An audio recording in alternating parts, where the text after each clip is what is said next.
Цагдаа дотоодын цэргийн байгууллагаас хийж хэрэгжүүлж буй ажил арга хэмжээг иргэд олон нийтэд илүү хүртээмжтэй хүргэх зорилгоор Полиц подкаст хөтөлбөр хэрэгжиж байна. Манай энэ удаагийн дугаарт Баянгол дүүрэгдэх цагдаагийн газрын 2 дугаар хэлтсийн хүүхдийн асуудал хариуцсан мэрэгжилтэн цагдаагийн тислэгч инх цэцэг хүүхдийн эсрэг гэмт хэрэг гэж юуг ойлгох вэ сэдвийн хүрээнд ярилцсанаа. Таны амрыг ирээ. Таны ч амрыг ирээ. За та сонсогчдоо хүүхдийн эсрэг гэмт хэрэг гэж юуг ойлгох талаар дэлгэрэнгүй тайлбарлаж өгөөч. За юуны өмнө энэ подкастыг сонсож байгаа бүх сонсогч нартай энэ өдрийн мэндийг хүргэе. За хүүхдийн эсрэг гэмт хэрэг гэдэг ойлголтыг ярихын тулд эхлээд гэмт хэрэг гэж юуг ойлгох вэ гэдгийг тайлбарлах хэрэгтэй байх гэж бодож байна. За гэмт хэрэг гэдэг нь болохоор Монгол Улсын эрүүгийн эрүүгийн хариуцлага хүлээлгэхээр заасан нийгэмд аюултай үйлдэлээс үлдэхүйг гэмт хэрэг хийнэ гэж тодорхойлсон байт юм байна.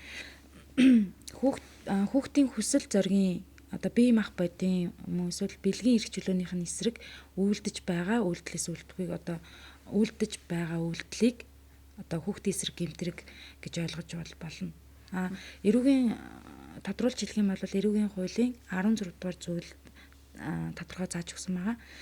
Хүүхдийг гэмт хэрэг үйлдэхэд татан оролцуулах, за мөн хүүхдийг согтууруулах, мансууруулах, дондох байдалд татан оролцуулах, хүүхдийг хаях, төөрүүлэх, тэнүүчлэлд хүргэх, хүүхдээр гуйлгадаг, одоо хүүхэд сольдог, хүүхдийг худалдах, хүүхдтэй хэрцгий тогшин харьцах, хүүхдэд садар самууныг сурталчлах, уруу татах, хүүхэд оролцуул садар самууныг сурталчлах, хүүхдээр төвчшгүй хөдөлмөр хэрэглүүлэх, хүүхдийг асран хамгаалах үүргээ үл биелүүлэх зэрэг нь бол хүүхдийн эсрэг гэмт хэрэг гэж ойлгож байна.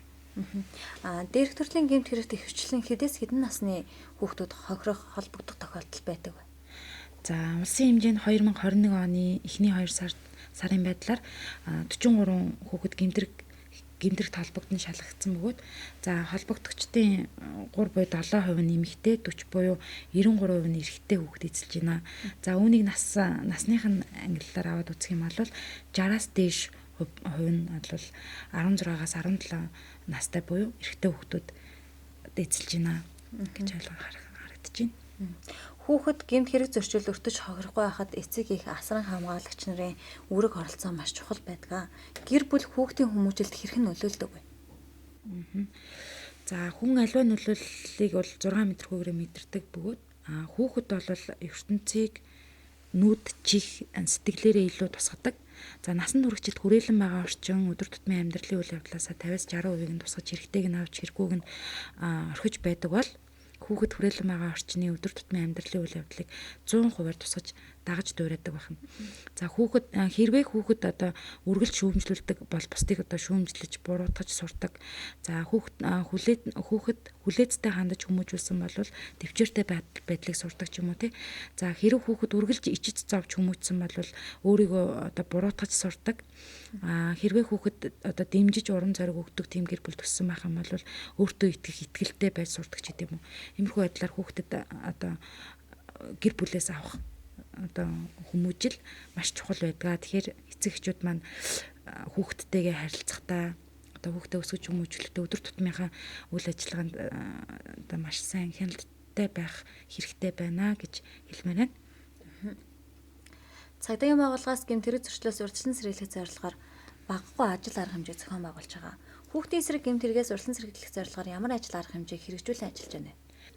Цагдаагийн байгууллагаас илрүүлэлт 2021 арга хэмжээ, нэгц арга хэмжээ одоогийн байдлаар зохион байгуулалтад явж байгаа. За энэ маань болохоор хараа хяналт суул хүүхдийг илрүүлэн хамгаалан байршуулах, хүүхэд хамгааллын хариу үйлчилгээ үзүүлэх гэсэн одоо ийм чиглэлээр явагдаж байгаа. За ингээ илрүүлэлт 2021 нэгц арга хэмжээний хүрээнд одоо дүүргийн гэр бүл хүүхэд залуучуудын хэлцтэй хамтран томоохон зах худалдааны төв автугаалга, орц, бодвол одоо гэр бүлийн хүчирхийллийн дуудлага удаа дараа өгдөг айлурхуудаар явж одоо хараа хяналт суул хүүхдүүдийг илрүүлэх хяналт шалгалтын ажиллагааг бол зохион байгуулан явагдаж байгаа. За үүнтэй холбоотойгоор бүртгэл судалгаанд аваад хариу үйлчилгээ үзүүлээд ингээд арга хэмжээ явагдаж байгаа. Хүүхэд гэмт хэрэг зөрчилд өртөж хохирохгүй байхын тулд юуг анхаарах ёстой вэ? За эцэг эхчүүд маань бол хүүхдүүдэд тавих хараа хяналтаа сайжруулах хэрэгтэй байна.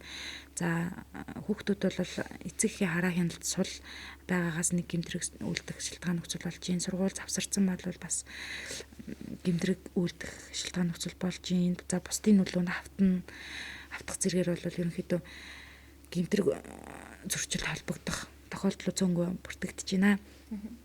Иймээс одоо эцэг эхчүүд маань, асран хамгаалагч нар маань хүүхдэд тавих хараа хяналтаа сайжруулах, одоо хүүхдтэйгээ тогтмол ярилцах, тэдэнд орон зайг нь үлдэхтэй хүүхдтэйгээ маш сайн ойлголцдог байх хэрэгтэй байна. Одоо хүүхдүүд маань болохоор одоо найзалж нөхөрлж байгаа хүүхдүүдэд зөв таньж нөхөрлөх тийм ээ. Тэгээд бусдын нөлөөнд автахгүй байх бол маш чухал байна. Одоо хүүхэд болон гэр бүлийн хүчирхийлэлд өртөж байгаа ийм тохиолдол байх юм бол тий хэрэг та сонсох юм бол хэрэг хин нэгэн танаас тусламж хүсэх юм бол эсвэл та өөрөө өртөж хохирж байгаа бол тусгай дугаарын 102 108 дугаарыг утаснуудад хандаж тусламж авах бүрэн боломжтой шүү гэж хэлмээр байна. Манай өнөөдрийн дугаарт Баянгол дүүрэгдэх цагдаагийн газрын 2 дугаар хэлтсийн хүүхдийн асуудал хариуцсан мэргэжилтэн цагдаагийн тэслэгч Инх Цэцэг хүүхдийн эсрэг гэмт хэрэг гэж юу вэ сэдвийн хүрээнд ярилцлаа. Танд баярлалаа. Танд ч бас маш баярлалаа.